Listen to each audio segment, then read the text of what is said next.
Hi, I'm Mars Halek, and this is the BB Box Breakthrough. There's lots of people talking about the BB Box on YouTube. I've been trying to figure it out for years, what's going on. This is the conclusion that I've come to. You only need 6 notes, 3 strings, 2 frets on each. From those notes, we're going to bend the higher notes, and that's going to give us our in-between major and minor sound. So here's what I call one pattern to roll them all in major. 2 notes, then followed by 3 notes on the next string, which won't be next to the previous one because we're moving up to the B string. So you got 2 notes, and then the next string from there we got 2 notes. So it's 9, 11, 10, 12, 14, 12, 14. So for the BB Box, we're not going to climb up to the 14th fret. We're just going to stay in that 9 to 12th fret zone, but we are going to go across. So we're going to go 9, 11 on the G string. And right in the middle of the pattern, we have the tonic. This is A. And then we're going to go to 12. So it's 10 and 12, 9, 11, 10 and 12. And then we're going to go across and do 10 and 12 on the E string. So we've taken one note out of the major pattern. We've taken that C sharp out that I was up here with and replaced it with an with a D.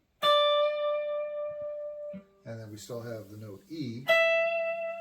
But these notes on the 12th fret, we're going to bend just a little bit. It could be a half tone, it could be a quarter tone most of the time. But the important thing with bending strings is find a spot where it sounds good to you. It might be a quarter tone, might be a half tone.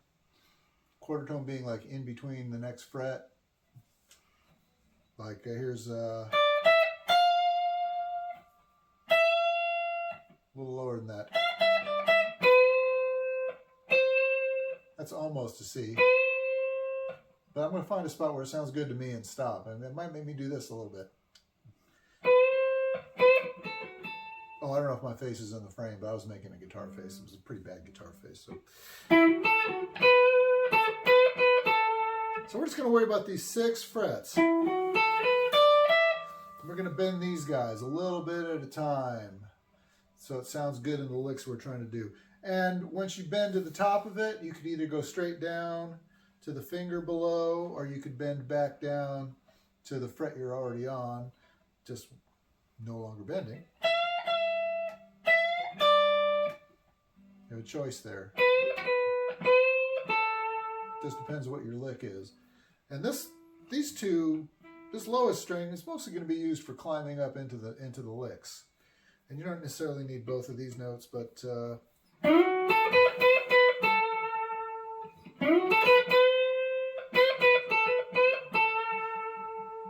BB Box notes are going to end on the tonic a lot, I think.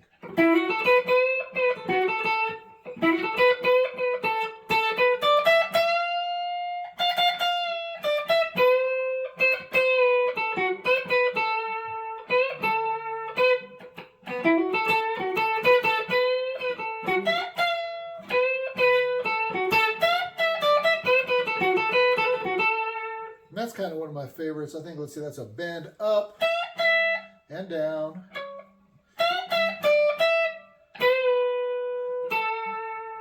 Ending on the A.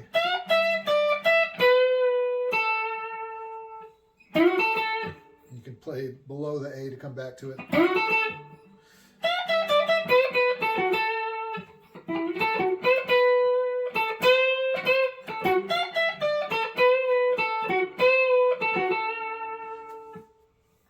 Now you could play the actual notes here.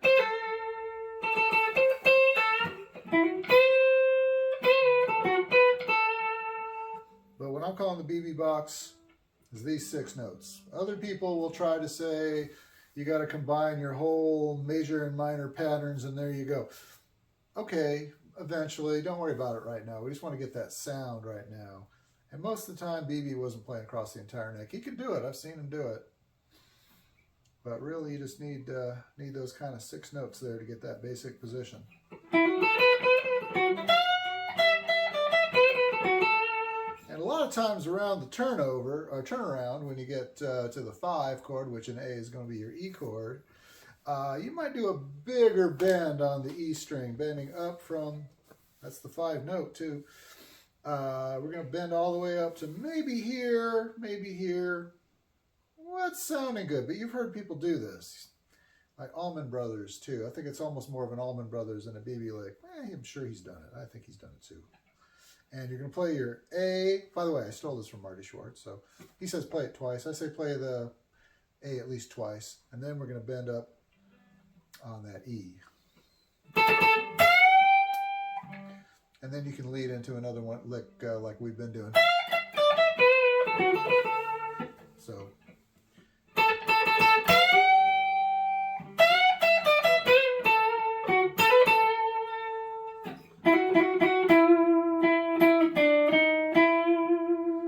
There I kind of got out of the box for a while. Well, actually, we have D in this box, so it's climbing up to the 5, in that turnaround sound there.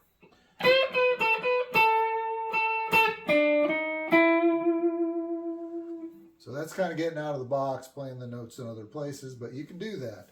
And you can also, if you want to play major blues, I don't think anybody really wants to play just major blues, but you can go all the way up. Did I already explain the one pattern to rule them all again here?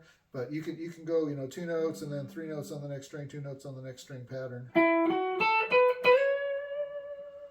That sounds nice and mellow.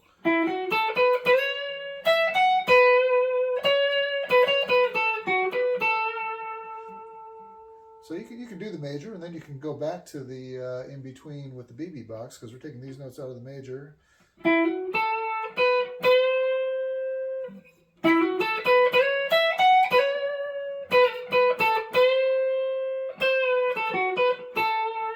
That emphasizes that minor tone, that sad tone, melancholy, a little bit more. That you just heard the major, happier sound.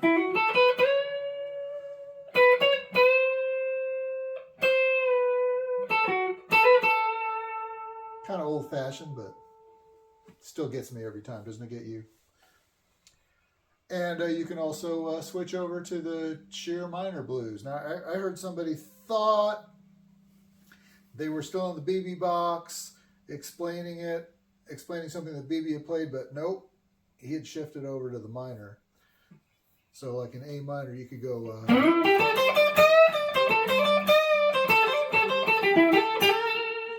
And so what we've done here is now, instead of that F sharp going to the A, we got the 7th, the flatted 7th going up to the A, the G.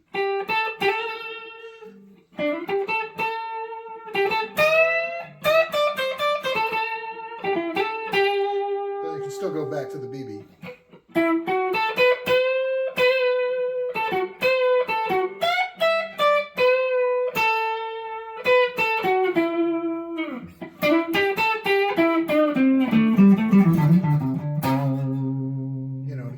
Feeling of changing, and usually this is going to work through most of the chords. BB box will work through most of the chords, 1, 4, and 5 in blues, but the only thing you kind of want to stay away from is playing that major scale, pure major scale on the 4. We're talking about like your general major dominant blues. Every chord is a dominant 7th. That if you're playing a D7, you don't want to hear the major 7th,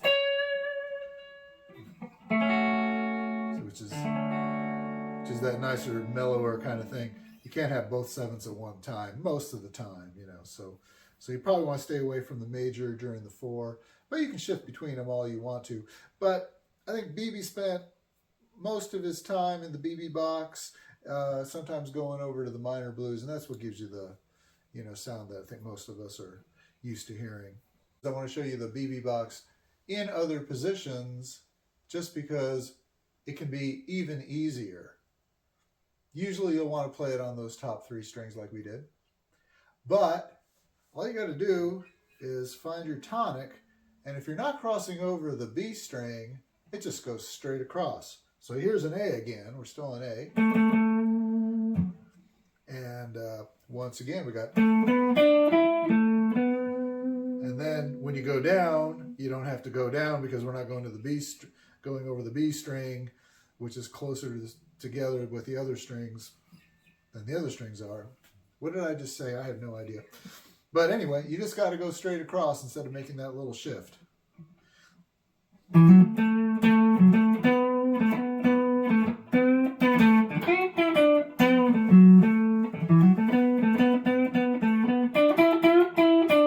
it might be harder to do that big bend. That bend didn't quite sound right to me. I'm not going to try to get it right just now. But my point is, straight across, easiest pattern in the world.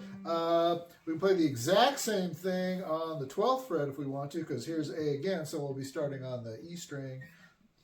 But it'll sound a little bit fatter because it's the fat strings.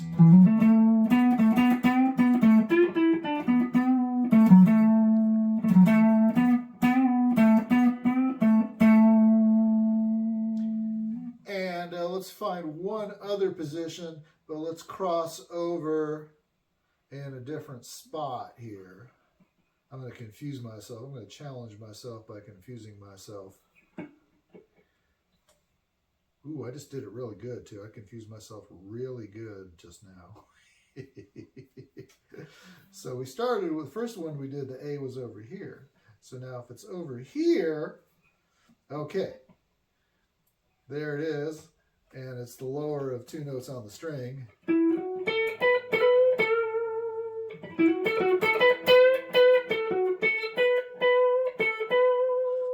But now once again we'll be crossing over to the B string, which is closer to the G string, which is a major third instead of a whole fourth compared to the other strings. So we'll have to move up one when we get there.